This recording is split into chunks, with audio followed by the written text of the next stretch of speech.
지난 한 주간 어떻게 생활하셨습니까? 저는 외부 활동이 좀 많은 한 주간이었습니다. 그 말씀을 좀 드리면서 세상사가 어떻게 돌아가는지 좀 살펴보겠습니다. 화요일 오전에는 발언 요청이 있어서 기자회견에 참석했습니다. 목동에 가면은 열병합발전소가 있는데 그 굴뚝 위에 파인텍이라고, 지금은 그 회사가 없어졌습니다. 그 회사에 다녔던 노동자 2명이 올라가서 이 세상을 향하여 하소연을 하고 있습니다.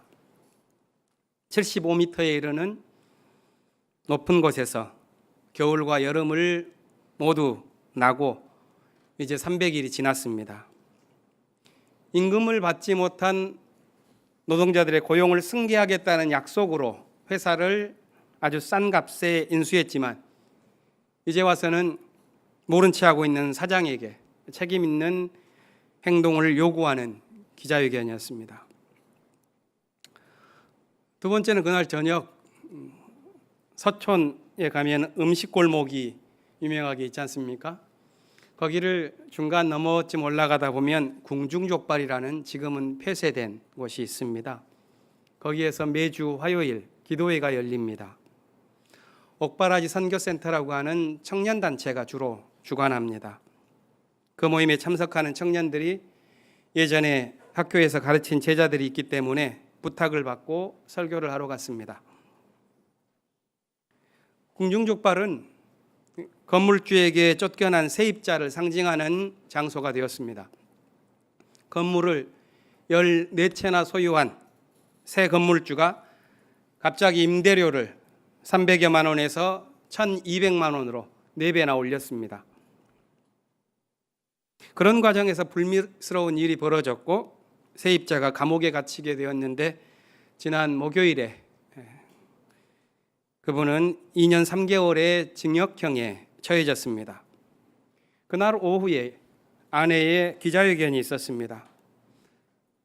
그 주요 말이 신문 헤드라인을 장식했는데요. 그게 달리 살아갈 방법이 없어서 버텼다, 이렇게 말하는 것을 보았습니다. 어제는 청운동 사무소 앞에서 집회가 있었습니다. 자기 땅을 강제로 쫓겨난 전국에 있는 사람들이 여기저기서 모여서 함께 피해자들의 마음을 위로하고 또 싸울 것을 다짐하는 자리였습니다. 지난 3월 말에 향림공동체에 속한 강남 향림교회가 강제 침탈당해서 교회를 폐쇄당했죠. 남일이 아니기 때문에 저도 참석해서 요청된 발언을 했습니다. 9년 전에 이미 용산에서 대참사를 겪었음에도 불구하고 우리나라 곳곳에서 여전히 퇴거명령과 행정집행 그리고 토지 강제 수용이 반복되고 있습니다. 지난 4년 동안 강제 퇴거를 명하는 행정집행이 무려 7만 8천 건에 이른다고 한 경향신문의 기록을 보았습니다.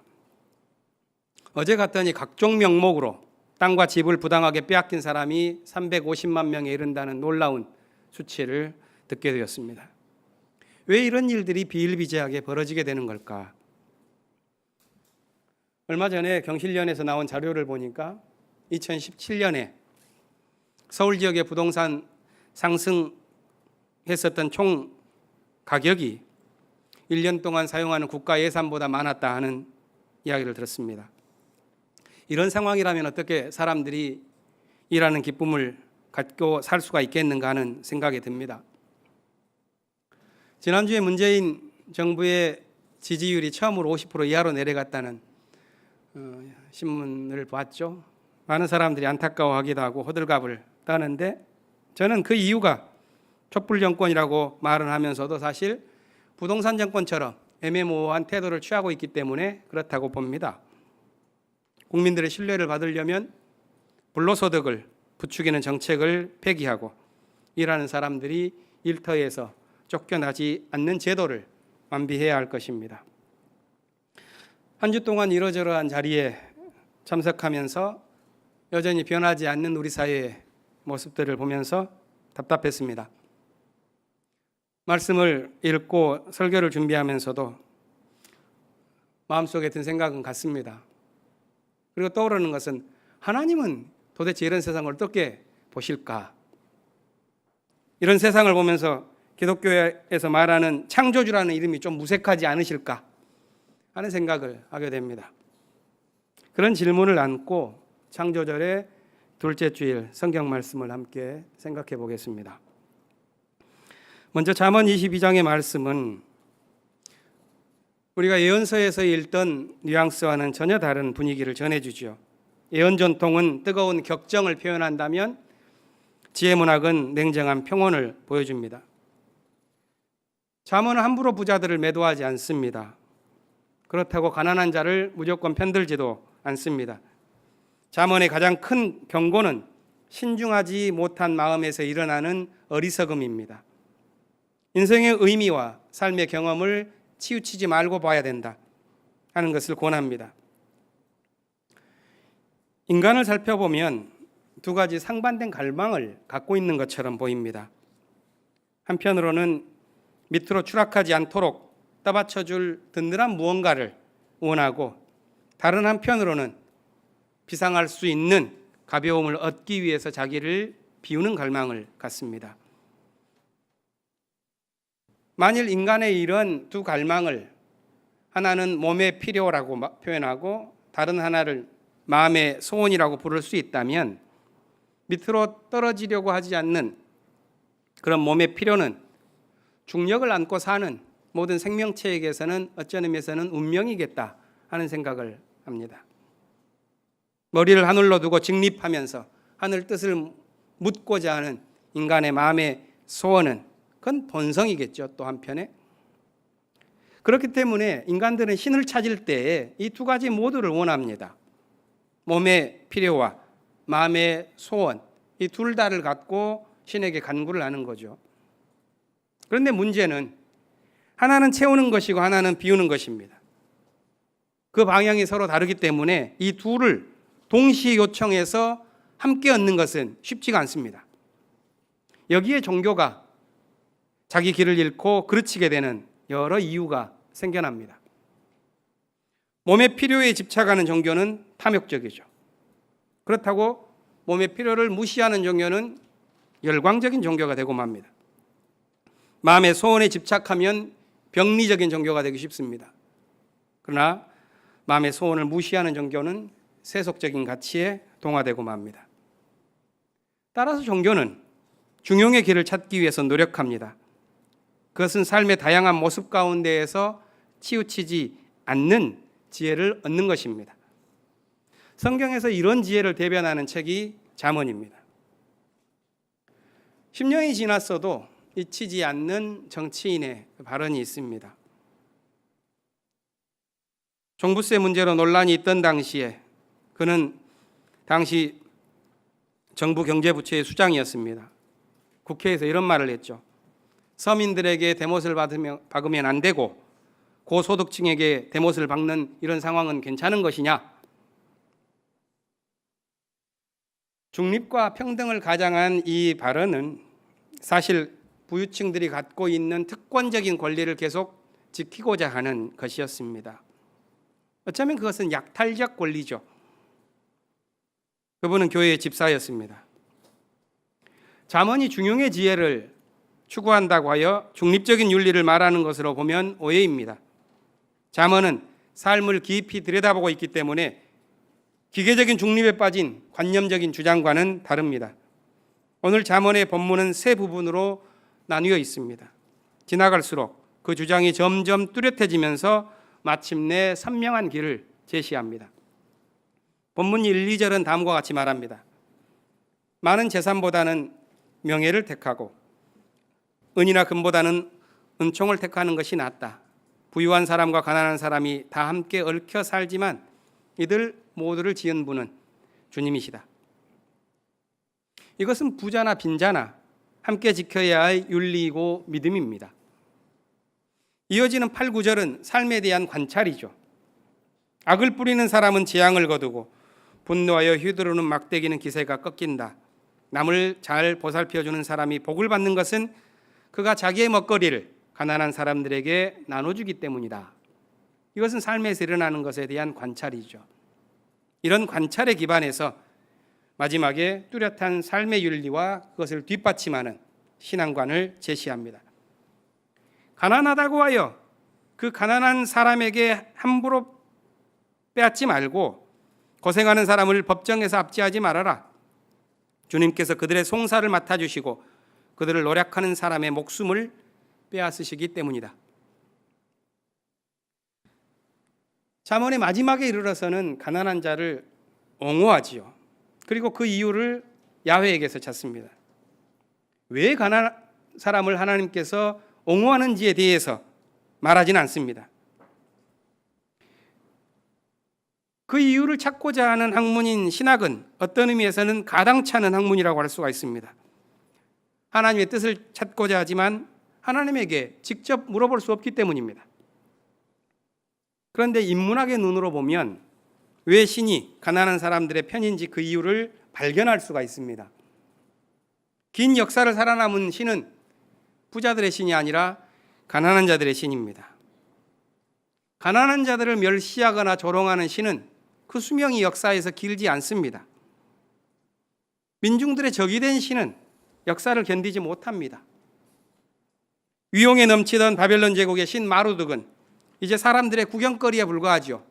그러나 노예들과 함께 제국을 탈출하여 강을 건너던 야훼는 지금까지 사람들의 마음을 사로잡는 신으로 남아 있습니다. 이런 인문학적인 관찰은 상식입니다. 그러나 신앙인들이 갖고 있는 종교심을 만족시키지는 못합니다. 신앙은 보다 단언적인 답을 얻고자 하기 때문입니다. 야고보서의 본문을 통해서 그 목소리를 한번 들어보겠습니다. 오늘 본문 야고보서 2장은 두 가지 주제를 다룹니다. 전반부는 차별에 대한 것이요, 후반부는 믿음과 행함의 관계에 대한 것입니다. 본문이 우리에게 준 첫 번째 권면은 1절에 나옵니다.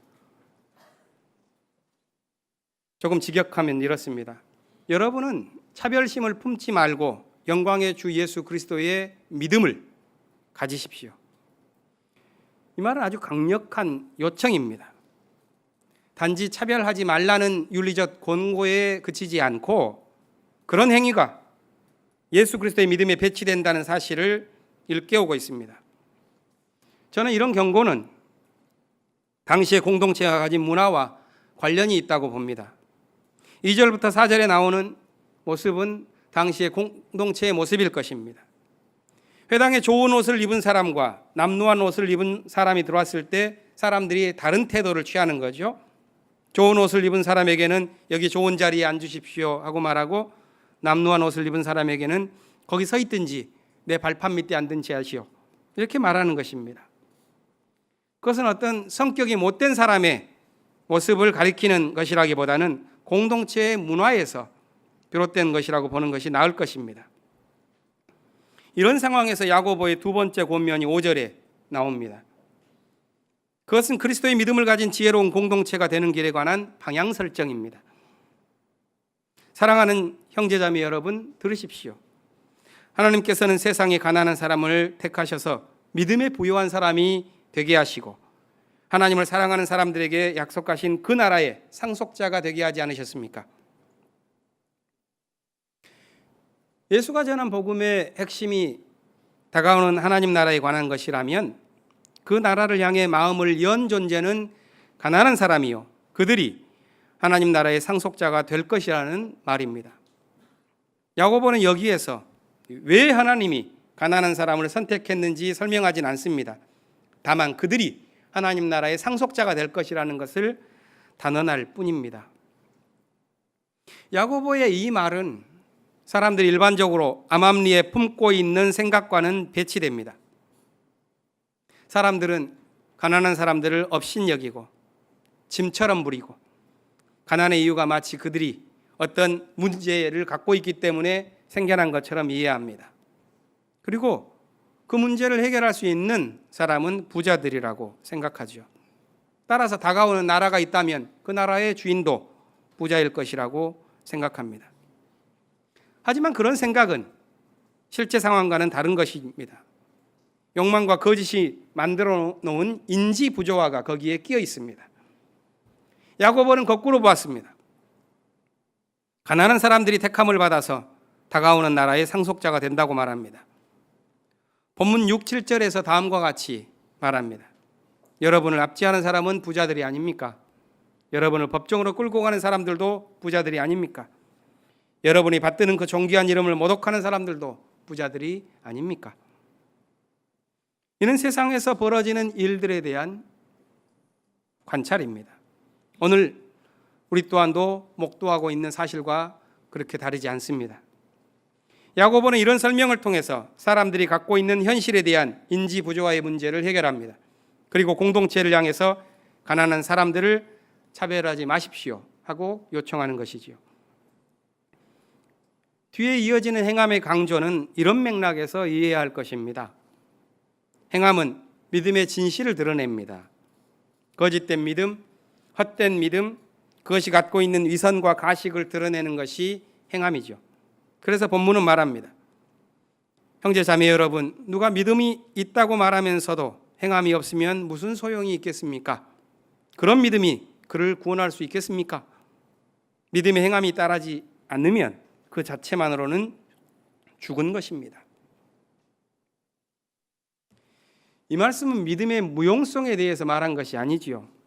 종교적 삶의 이율배반과 부조화에 대한 지적입니다. 신앙인의 삶에서 이율배반과 생각의 부조화가 생기는 가장 근본적인 이유는 잘못된 전제를 갖고 있기 때문에 그렇습니다. 그것은 주로 관념적인 철학이나 지배 이데올로기가 여러 경로를 거쳐서 부지불식간에 우리 마음에 심어놓은 것들입니다. 신앙인들의 삶을 엉망으로 만드는 대표적인 허위 사상은 바로 자신이 믿고 있다는 신에 대한 관념적 사고입니다. 제가 신학을 공부하면서 집중했었던 주제가 바로 신론이었습니다. 신론에 대해서 많이 공부하고 신에 대해서 생각을 많이 했다 해서 하나님에 대한 비밀을 많이 한 것은 결코 아닙니다. 그러나 그 과정을 통해서 분명해진 것이 하나 있는데 그것은 믿기지 않는 신이 도대체 누구인지는 제가 발견하게 되었습니다. 이제 나에게 믿기지 않는 신이 있습니다. 자기 마음대로 모든 걸 할 수 있다는 전지전능한 힘의 신이 바로 그런 존재입니다. 저는 이제 그런 신을 믿지 않습니다. 그리고 아마도 세월호 참사 이후에 저와 같은 깨달음을 얻은 기독교 신자들이 많아졌을 것이라고 생각합니다. 신에 관한 생각의 부조화는 주로 두 가지 방식으로 나타나죠. 첫째는 전지전능한 힘을 갖고는 있지만 눈앞의 비극에 대해서는 매우 무관심한 신입니다. 그런 신은 할 수 있는 일이 너무 많기 때문에 도리어 자신의 삶이 지루해진 신이라고 하겠는데요. 그런 신은 사실 있으나 마나 차이가 없는 존재입니다.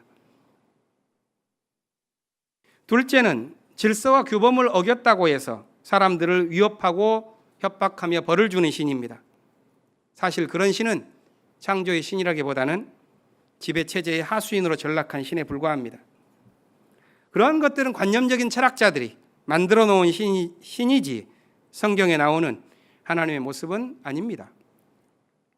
이런 신을 가정할 때 가장 큰 문제는 이 세상의 질서와 체제가 결코 변하지 않는다는 좌절감을 퍼뜨리는 것입니다. 야고보가 말했듯이 가난한 자를 택하여 믿음에 부유한 사람이 되게 하는 그런 신은 온데간데 없이 사라지는 것입니다. 그렇다면 예수를 통해 드러난 신은 어떤 신인가? 복음서가 증언하는 내용에 대해서 함께 보겠습니다. 오늘 마가복음 본문은 두 개의 치유 이야기로 구성되어 있습니다. 하나는 병에 걸린 딸을 고쳐달라고 찾아온 이방 여인의 이야기이고, 둘째는 귀머거리이자 마을이 어눌한 사람을 치유한 이야기입니다. 언뜻 보면 오늘 본문은 두 차례의 기적을 연이어서 다룬 예수의 능력을 증언하고자 하는 이야기처럼 보입니다. 그런데 만일 이 본문이 기적을 베푼 예수의 능력을 찬양하기 위해서라면 이야기 하나만으로도 충분할 것입니다. 그런데 교회는 수백 년 동안 성무일과를 통해서 이 두 본문을 주일에 함께 읽도록 묶어왔습니다. 따라서 우리가 이 두 이야기를 왜 함께 읽어야 하는지에 주목해야 하는 것입니다. 두 이야기에서 가장 커다란 차이가 있다면 그것은 예수님의 행동의 태도지요. 앞의 이야기에서 예수님은 아주 쌀쌀맞은 모습을 보이고 있는데 그것은 평소 예수님의 다른 곳에서의 모습과 비교했을 때 좀 부풀려진 과장이 있는 것 같습니다. 반면에 뒤에 나오는 예수님의 행위는 아픈 사람과 깊은 교감 속에서 이루어지고 있습니다. 왜 이런 차이가 생겼는지, 어떻게 그런 차이가 생겨났는지 이런 관심을 갖고 보는 게 좋겠습니다. 저는 앞의 이야기를 여성신학의 도움을 받아서 읽고자 합니다. 그것은 이 이야기에서 고침을 받은 대상이 여인의 딸만이 아니라 예수 자신이었다는 그런 관점에서 읽는 것입니다. 그래야지 뒤에 나오는 이야기가 자연스러워집니다. 첫 번째 이야기는 이렇죠. 시로페니키아 출신의 이방 그리스 여성이 예수께 찾아와서 자기 딸에게 붙어있는 귀신을 내쫓아달라 이렇게 부탁합니다. 이때 예수님의 말 들어보십시오. 자녀들을 먼저 배불리 먹여야 한다. 자녀들이 먹을 빵을 집어서 개들에게 던져주는 것은 옳지 않다. 예수님의 평소 성품에 비춰볼 때 과도하게 무례하죠. 이것은 아마도 마가복음서 기자가 만들어 놓은 이야기의 장치가 아닐까 하는 생각을 하게 됩니다. 이 말을 듣고 난 거절당한 여인이 다시 예수께 말합니다. 주님, 그러나 상 아래에 있는 개들도 자녀들이 흘리는 부스러기는 얻어 먹지 않습니까? 여인의 대응은 상상 이상의 것이었습니다. 그것은 대화의 질서, 예수님이 전제하고 있었던 그 대화의 배경을 완전히 흔들어 버리는 거죠. 이 여인의 기발함은 낮아지면서 새로운 길을 내는 것입니다. 그것은 면전의 사람을 가리켜서 개로 언급한 예수를 부끄럽게 하는 것이었습니다. 예수는 여인에게 말합니다. 바로 이 말 때문에, 당신의 말 때문에 귀신이 내 딸에게서 나갔다. 돌아가라. 그러니까 귀신을 나가게 한 것은 다른 것이 아니다. 내 능력이 아니라 당신의 말, 당신의 로고스 때문이다. 이야기는 여기서 끝났습니다. 여인이 돌아가고 나서 예수님은 어떤 마음이 들었을까요? 야, 오늘도 내가 큰 사람을 하나 고쳤구나. 이렇게 생각했을까요? 아니면 자기 모습에 대한 반성이었을까요? 특이하게 다음 이야기로 넘어가면서 예수님은 여러 곳을 거쳐서 갈릴리에까지 이릅니다. 저는 왜 이런 장소를 4곳이나 이렇게 거쳐가면서 갈릴리에 이를까? 아마 거기에는 예수님의 고민이 좀 있겠다 하는 생각을 읽어봅니다. 두 번째 이야기에서 우리는 변화된 예수님의 모습을 보지요. 그 이유를 이방 지역과 갈릴리 지역이라고 하는 그런 지역적인 차이에서 발견할 수는 없습니다. 왜냐하면 마가는 이방 지역의 선교를 매우 중시한 복음서 기자입니다. 마태와 다릅니다. 그렇기 때문에 이방 지역이라 할지라도 예수님이 기적을 베푸는 것을 거절할 이유가 전혀 없고 오히려 장려할 것입니다. 이 두 이야기의 차이는 지역이 아니라 예수님의 태도에 있습니다. 첫 번째 이야기와 다른 두 번째 이야기의 특징은 병자와 교감하는 예수님의 태도에 있습니다. 마가복음은 과하다 싶을 정도로 두 번째 이야기에서 예수님의 행위를 아주 정성 어린 모습으로 묘사하죠. 아픈 사람을 따로 데리고 가서 그의 귀에다 손을 넣고 손에 침을 뱉어서 그 손을 혀에다 놓고 하늘을 향해서 탄식한 다음에 비로소 입을 열어 에바다 말씀하셨다. 이렇게 표현하고 있거든요. 아마 그 표현은 우리 머릿속에서 그려보면 매우 우스꽝스러울지도 모릅니다. 저는 이 말씀을 통해서 에바다, 이 말씀을 통해서 열린 것은 아픈 사람의 귀와 입만이 아니라 예수 자신이었을 것이라고 봅니다. 그래서 사람과 사람의 관계가 소통하고 하늘과 땅이 소통합니다. 그 작은 세계가 재창조되는 거죠. 그 출발이 어디에 있는가? 예수의 변화입니다. 저는 그것을 오늘 복음서 본문에서 읽고자 하는 중심점으로 삼습니다. 여기서 창조절에 맞춰서 조금 더 도발적인 주제를 한번 잠시 생각해보고 마치겠습니다. 우리는 하나님이 이 세상을 창조했다 하는 믿음에 익숙하죠. 그런데 그것을 뒤집어서 거꾸로 이 세상이 하나님을 창조했다 이렇게 말하면 그것을 기독교가 용납할 수가 있겠는가 하는 무릎입니다. 많은 분들은 기독교 신학은 그런 주장을 용납하지 않을 거라고 생각할지 모릅니다. 그런데 과정신학이라고 불리는 기독교 사상은 그런 주장을 적극적으로 옹호합니다. 하나님과 이 세계가 깊은 관계를 맺고 있다는 그 말은 서로가 서로에게 영향을 주고받는다는 것을 의미한다는 것입니다. 그런 생각의 단초를 만든 사람이 있습니다. 약 100년 전에 사상활동을 했었던 유대인 철학자 사무엘 알렉산더라고 하는 분입니다. 그는 유럽의 지성을 대표하는 강좌가 열리던 기포드 강연에서 하나님도 진화한다는 주장을 1916년부터 18년까지 2년 동안 했습니다. 그의 사상이 너무 일렀기 때문에 존경받기보다는 이단이라는 비난을 더 받았습니다. 그런데 곰곰이 생각해 보면 신앙을 우리가 진정으로 진지하게 생각한다면 이 알렉산더와 같은 생각을 우리는 이미 전제하고 하나님과 관계를 맺고 있다고 볼 수가 있습니다. 예를 들어서 기도를 생각해 보십시오. 우리가 하나님께 기도드릴 때 우리의 간구가 하나님께 전달되어서 하나님께서 과거에는 없었던 그 기도를 듣고 변화된 것을 우리는 전제합니다. 그래야지 그 기도가 이루어질 수가 있겠죠. 만일 우리의 진실한 간구가 하나님을 변화시키지 못한다면 그 관계는 지속될 수 없는 피상적인 관계에 머물고 말 것입니다. 신실한 관계는 서로의 변화를 전제합니다. 우리가 살아가는 이 세계가 창조적인 세계라면 그 세계를 지어가는 창조주 역시 변화를 거듭하는 존재요. 창조의 동력은 바로 자신이 변화해 나아가는 것에서부터 생겨납니다. 예수의 삶과 가르침 역시 자기가 먼저 변하고 자기가 먼저 낮아져서 당신을 따르는 이들 모두가 변화를 경험하도록 하는 방식에 있습니다. 저는 하나님이 가난한 자를 선택한 이유도 거기에 있을 것이라고 봅니다. 바로 그것이 이 세상의 창조의 시작점이기 때문에 그렇습니다. 창조절 둘째 주일의 묵상을 야고보서 2장 5절에서 찾았습니다. 다시 읽겠습니다. 하나님께서는 세상의 가난한 사람을 택하셔서 믿음에 부요한 사람이 되게 하시고 하나님을 사랑하는 이들에게 약속하신 그 나라의 상속자가 되게 하셨습니다. 침묵하겠습니다.